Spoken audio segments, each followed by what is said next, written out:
رمضان میں جب ہمارا دل کرے گا ہم ویسے تراویح کرا لیں گے۔ ان دن میں قرآن سننا ہے، وہ اپنے گھر کی چھت پہ تراویح کرانے والا ہو، ایسے جتنے گنڈے ہیں، اور رمضان المبارک سے پہلے ہی 3 دن کی تراویح، 1 دن کی تراویح، 2 دن کی تراویح، حافظ ریل کی تلاش کرنے کے لیے تیار ہیں۔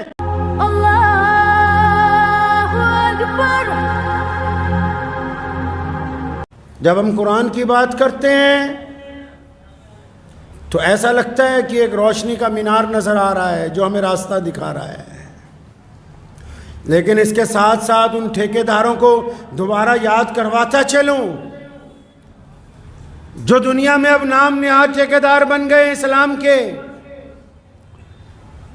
جو اگر قرآن پاک کو اگر کوئی غیر مسلم کچھ کہہ دے یا کر دے تو پھر شور مچاتے ہیں، اور رمضان المبارک سے پہلے ہی 3 دن کی تراویح، 1 دن کی تراویح، 2 دن کی تراویح، حافظ ریل کی تلاش کرنے کے لیے تیار ہیں۔ جو اسلام کی روایتوں کو اپنی دولت کے بل پر کہ ہم تو مسجد تک چل کے جا نہیں سکتے،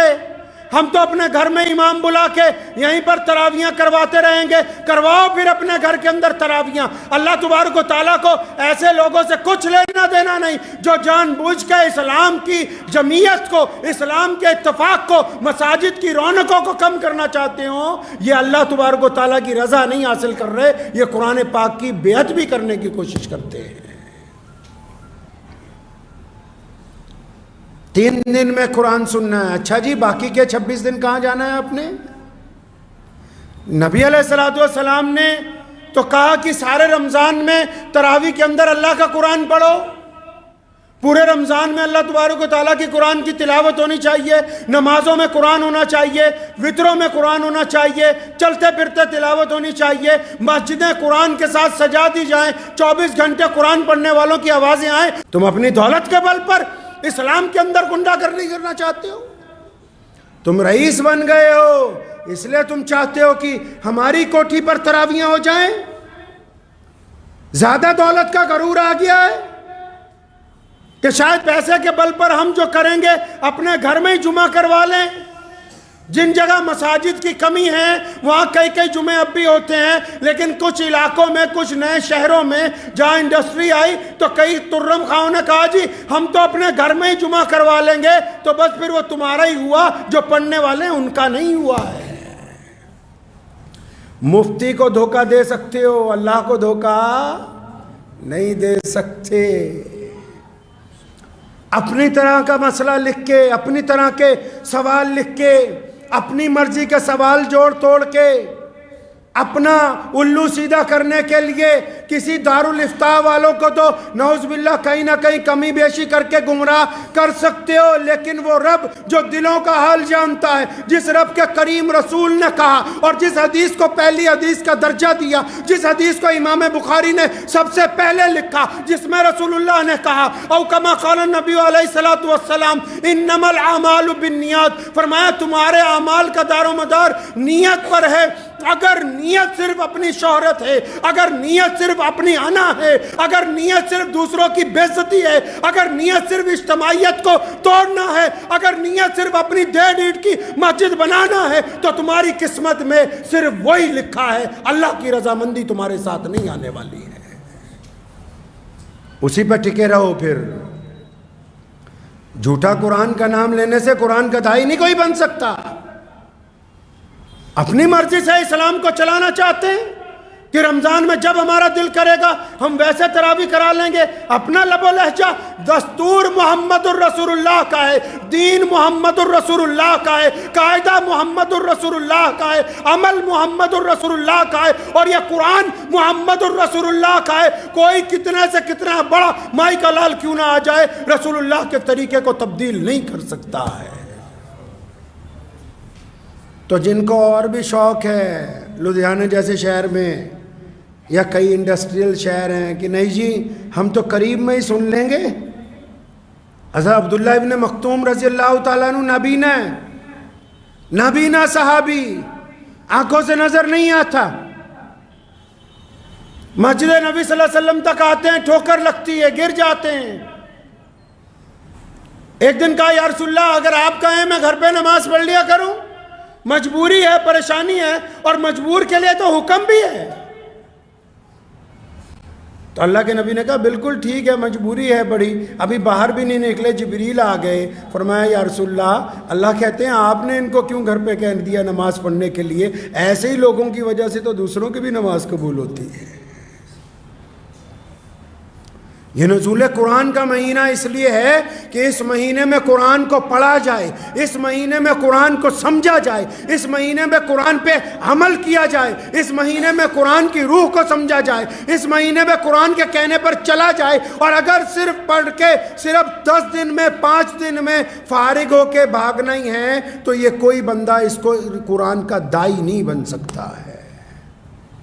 کیا کہا قرآن نے؟ قرآن نے کیا کہا؟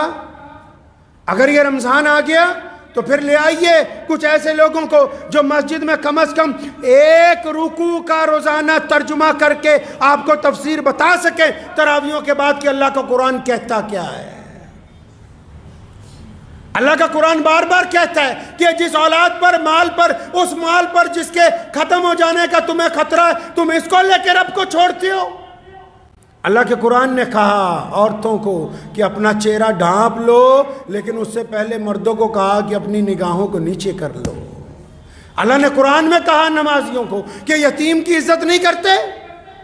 تو خراب ہیں ایسی نمازیں جو یتیم کا احترام نہیں کرتا۔ اللہ قرآن میں بار بار فرماتے ہیں کہ چغلی مت کرنا، کسی کے عیب مت تلاش کرو۔ قرآن میں بار بار اللہ تبارک و تعالیٰ کہتے ہیں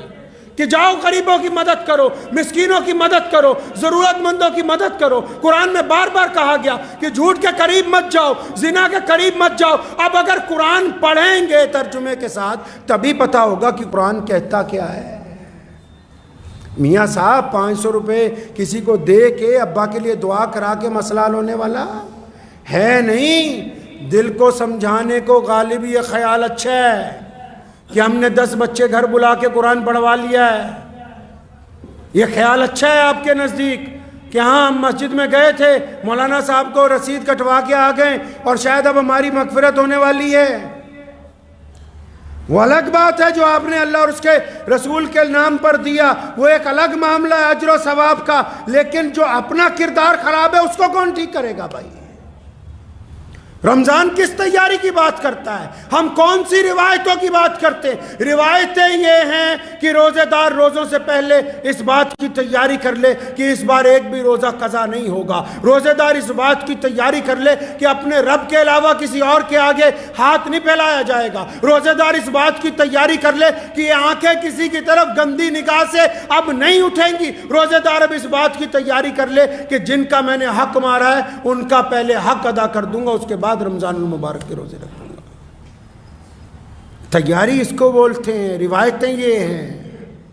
اور رمضان المبارک کی روایتیں تو اتنی رئیس ہیں، اتنی جامع ہیں کہ جب آپ رمضان المبارک میں نبی علیہ السلام کے واقعات پڑھیں گے، نبی علیہ السلام کی زندگی پڑھیں گے تو آپ کو اندازہ ہوگا بھی کتنی قیمتی شے اور کتنی مقدس چیز اللہ تبارک و تعالیٰ نے اپنے پیارے محبوب حضرت محمد رسول اللہ کے ذریعے آپ کو عطا فرما دی ہے۔ اکثر آپ نے ایک بات سنی ہوگی، کوئی گنہگار بندہ کوئی اچھا کام کرتا ہے نا تو لوگ کہتے ہیں 900 چوہے کھا کے بلی حج کو جا رہی ہے۔ سنی ہے کہاوت کہ 900 چوہے کھا کے بلی حج کو جا رہی ہے؟ تو جس نے بھی یہ کہاوت بنائی ان کو میں کہنا چاہتا ہوں کہ آپ کی بات بھی مان لی کہ 900 گناہ ہوئے ہیں، ان 900 گناہوں کے بعد باپ نے چھوڑ دیا، ان 900 گناہوں کے بعد ماں نے چھوڑ دیا، ان 900 گناہوں کے بعد بھائیوں نے چھوڑ دیا، ان 900 گناہوں کی وجہ سے دوستوں نے چھوڑ دیا، ان 900 گناہوں کی وجہ سے رشتہ داروں نے قطع تعلق کر لیا، اور ان 900 گناہوں کے بعد اگر وہ اللہ کی طرف نہ جائے تو پھر جائے کس طرف؟ 900 گناہ کرنے کے بعد بھی میرا رب کہتا ہے ما غرک بربک الکریم کہ آجا میرے بندے تو میری طرف پلٹ آ، میں تجھے معاف کرنے کے لیے تیار ہوں۔ نعرہ تکبیر، نعرہ تکبیر، ختم نبوت، ختم نبوت، نعرہ تکبیر۔ تو ذہن نشین کر لیجئے اس بات کو کہ ہم نے رسم نہیں نبھانی اس مرتبہ، ہم اپنے کردار سے روایتیں نبھائیں گے، ہم رمضان میں مظلوموں کی مدد کریں گے، ہم اپنے منہ میں لقمہ ڈالنے سے پہلے غریب کا خیال رکھیں گے، ہم وقت پر پابندی سے نماز پڑھیں گے، اور جو تجارت کرتے ہیں قرآن کی رمضان کے اندر اور جو مذاق اڑانا چاہتے ہیں، چاہے وہ کوئی متولی ہو، چاہے وہ کسی مسجد کا پردھان ہو، چاہے کسی بڑی سوسائٹی کا ذمہ دار ہو، چاہے وہ اپنے گھر کی چھت پہ تراویحیں کرانے والا ہو، ایسے جتنے غنڈے ہیں ان کے پیچھے نماز پڑھنا اور وہاں جا کے اپنے رمضان کی تراویحوں کو خراب کرنا، اس بات کو طے کر لیجئے کہ جو بھی قریب کی مسجد ہوگی وقت نکال کے اس مسجد کی زینت بنیں گے، تاکہ یہ مسجد بھی کل کو کہہ سکے قیامت والے دن کی عبد الرحمن رمضان کی تراویحیں میری زمین پر پڑھتا تھا۔ ہو سکتا ہے کہ بہت سارے لوگوں کو میری اس بات پہ اعتراض ہو کہ جی حافظ بہت زیادہ ہیں، اتنے حافظ کہاں جائیں گے، مسجدیں بھی کم نہیں ہیں، مسجدیں بھی کم نہیں ہیں۔ اور ہمت کیجئے، ایک میں 2 بار سن لیجئے، مسجدوں کی بھی تعداد کم نہیں ہے، اور اگر کم پڑ رہی ہیں تو اور بناؤ، اللہ کے گھر اور بناؤ، تاکہ یہاں لوگ علم حاصل کریں، عبادت کریں، بچے تعلیم حاصل کریں، لوگوں کی طرف پیغام محبت بڑھتا ہوا جائے۔ لیکن یہ نہیں ہو سکتا کہ ہم دستور کو بدلنے کی کوشش کریں، دستور کو تبدیل نہیں کیا جا سکتا ہے۔ یہ اسلام کی یہی تو بات ہے۔ پوری دنیا میں اب تک جتنے دستور بنے، بڑی بڑی حکومتیں بنی، جو نئی حکومت آئی اس نے پچھلے والے کا دستور بدل دیا، جو نیا بندہ تخت پر بیٹھا اس نے پہلے والوں کا دستور بدل دیا۔ یہ محمد رسول اللہ کا دین ہے اور اس پر رسول اللہ نے مہر لگا دی، سونے محمد صلی اللہ علیہ وسلم نے مہر لگا دی، کمپلیٹ کر دیا، مکمل۔ اب کسی کی تعویلیں اس کو تبدیل نہیں کر سکتی، اور بلندی سر بلندی ہے ہی ان لوگوں کے لیے جو اللہ اور اس کے رسول کی اطاعت کرتے ہیں، عزتیں انہی کے لیے ہیں جو اللہ اور اس کے رسول کا کہنا مانتے ہیں۔ تو تیار ہو جائیں، اس رمضان میں کریں گے انشاءاللہ، روایتوں پہ عمل کریں گے انشاءاللہ، رسمیں نہیں نبھانی ہم نے انشاءاللہ، ہم روایتیں نبھائیں گے، اور وہ روایتیں جو رسول اللہ صلی اللہ علیہ وسلم نے رمضان میں نبھائی ہیں